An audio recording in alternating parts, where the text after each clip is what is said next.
హైదరాబాద్ ఎన్టీఆర్ స్టేడియంలో నేటి నుంచి 29వ తేదీ వరకు 37వ బుక్ ఫెయిర్ నిర్వహించనున్నారు.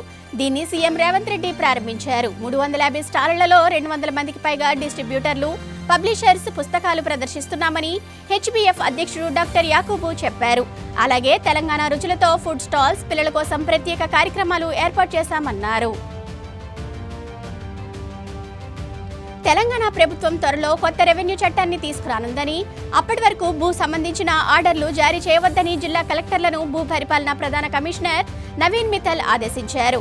కొత్త చట్టం ప్రకారమే భూములకు సంబంధించిన సమస్యలను పరిష్కరించాలని సూచించారు. తదుపరి ఆదేశాలను జారీ చేసే వరకు ఎలాంటి ఆర్డర్లు ఇవ్వవద్దని, ఒకవేళ ఎవరైనా ఇచ్చినా అవి చెల్లుబాటు కావని స్పష్టం చేశారు. భారత్ చైనా సరిహద్దు అంశాలపై మరో కీలక ముందడుగు పడింది. టిబెట్ ప్రాంతంలో కైలాస్ మానస సరోవర్ యాత్ర తిరిగి ప్రారంభించేందుకు ఇరు దేశాలు అంగీకరించాయి. అజిత్ దోవెల్, చైనా విదేశాంగ మంత్రి వాంగ్ యీ మధ్య 5 ఏళ్ల తర్వాత జరిగిన చర్చలలో 6 అంశాలపై ఏకాభిప్రాయం కుదిరింది. శాంతి స్థాపన, నదీ జలాలు, సిక్కిం, టిబెట్ మధ్య ఉండే నాదులార్ వాణిజ్య సరిహద్దు అంశాలపై ఇరు దేశాలు పురోగతి సాధించాయి.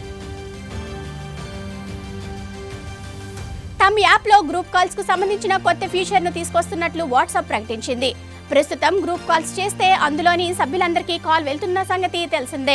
ఈ కొత్త ఫ్యూచర్తో గ్రూపులోని సభ్యులలో ఎవరెవరికి కాల్ చేయాలనుకుంటున్నారో వారి నంబర్లను మాత్రమే సెలెక్ట్ చేసుకునే వెసులుబాటు రానుంది. ముంబై తీరంలో జరిగిన బోటు ప్రమాదానికి నిర్లక్ష్యమే ప్రధాన కారణంగా తెలుస్తోంది. ప్రమాదానికి ముందు నీల్ కమల్ ఫెర్రీలో సరిపడా లైఫ్ జాకెట్లు ఉన్నా సిబ్బందితో పాటు పర్యాటకులెవరూ ధరించలేదు. రక్షణ చర్యల నివారణపై సరైన నిఘా కూడా లేకపోవడం గమనార్హం. బోటు మునిగిపోతున్న సమయంలో జేఎన్పీటీ పైలట్ బోట్ లైఫ్ జాకెట్లతో రాకపోయి ఉంటే ఈ ఘటన అతిపెద్ద ట్రాజడీగా మిగిలేదని అధికారులు తెలిపారు. దేశీయ స్టాక్ మార్కెట్లో భారీ నష్టాలతో ట్రేడ్ అవుతున్నాయి. ప్రస్తుతం సెన్సెక్స్ 960 పాయింట్ల నష్టంతో 79,207 వద్ద, నిఫ్టీ 300 పాయింట్లు కోల్పోయి 23,900 వద్ద కదులుతున్నాయి. ఫ్రీ ఓపెన్ మార్కెట్లలో ఐటీ షేర్లపై అమ్మకాల ఒత్తిడి నెలకొంది. Bank, auto, finance, FMCG, metal, pharma సహా అన్ని కీలక రంగాలు 1% పైగా నష్టపోయాయి. తెలంగాణ బీజేపీ ఎమ్మెల్యేలు వినూత్న నిరసన చేపట్టారు. ఎడ్ల బండిపై ఎక్కి అసెంబ్లీకి బయలుదేరారు. రైతులకు ఇచ్చిన హామీలను కాంగ్రెస్ ప్రభుత్వం నెరవేర్చలేదని వారు ఆరోపించారు. 2 లక్షల రుణమాఫీ జరగలేదని, సభలో రైతులపై చర్చ జరగటం లేదని విమర్శించారు. అంతర్జాతీయ క్రికెట్ కు వీడ్కోలు పలికిన భారత క్రికెట్ దిగ్గజం రవిచంద్రన్ అశ్విన్ ఆస్ట్రేలియా నుంచి ఇండియాకు చేరుకున్నారు. గురువారం ఉదయం చెన్నైకి చేరుకున్న ఆయనకు అభిమానులు ఘన స్వాగతం పలికారు. నేటి నుంచి ఆయన జీవితంలో కొత్త అధ్యాయం మొదలైందని ఆల్ ది బెస్ట్ చెప్తూ ఫ్యాన్స్ పోస్టులు పెడుతున్నారు. తెలంగాణ రాష్ట్ర ప్రతిపక్ష నాయకుడు ఏడాదిగా సభకు రాకపోవడం రాష్ట్ర ప్రజలను అవమానించడమే అని మంత్రి కోమటిరెడ్డి ఫైర్ అయ్యారు. ఎమ్మెల్యే హరీష్ రావు ఏ హోదాలో సభలో మాట్లాడుతున్నారని ఆగ్రహం వ్యక్తం చేశారు. బీఆర్ఎస్ కు లెజిస్లేటివ్ పార్టీ లీడర్ లేరని, హరీష్ రావు ఏమన్నా డిప్యూటీ లీడరా అని ప్రశ్నించారు.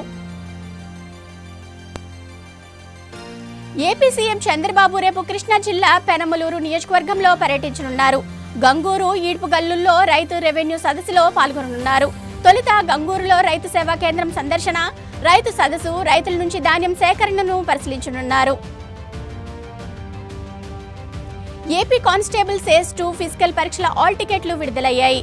నిన్న రాత్రి పోలీస్ నియామక మండలి అందుబాటులో ఉంచింది. 29వ తేదీ మధ్యాహ్నం 3 గంటల వరకు డౌన్లోడ్ చేసుకోవచ్చు. డిసెంబర్ 30 నుంచి ఫిబ్రవరి 1 వరకు ఉమ్మడి 13 జిల్లాల కేంద్రాలలో ఫిజికల్ టెస్టులు నిర్వహించనున్నారు.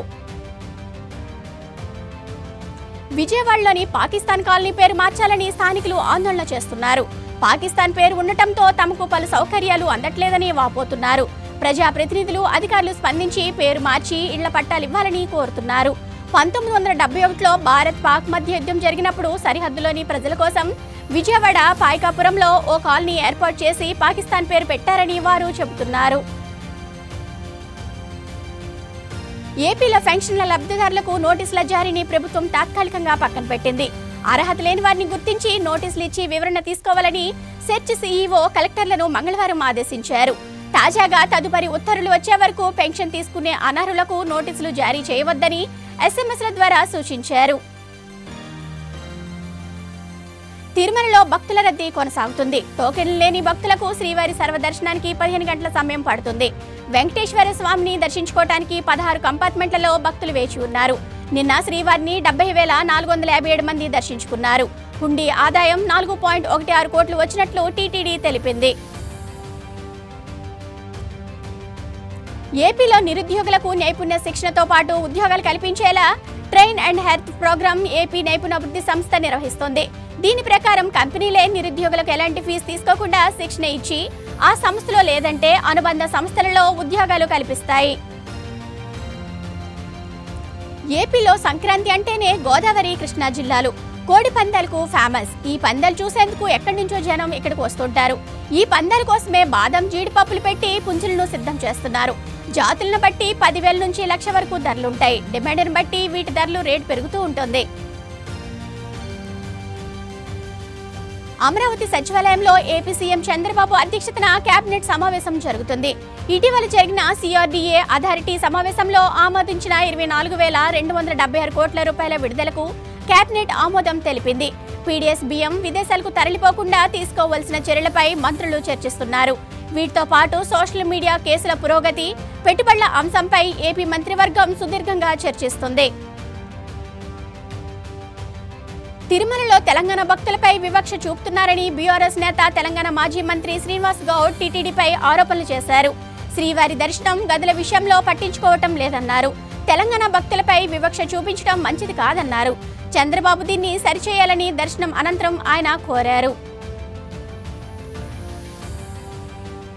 విజయనగరం జిల్లా డెంకాడ మండలంలోని నాతవలస టోల్ గేట్ రాజకీయానికి వేదికగా మారింది. అక్కడ పనిచేస్తున్న సిబ్బంది మధ్య సమన్వయ లోపంతో నూతన కార్యవర్గం ఏర్పాటు చేయాలని కొంతమంది డిమాండ్ చేశారు.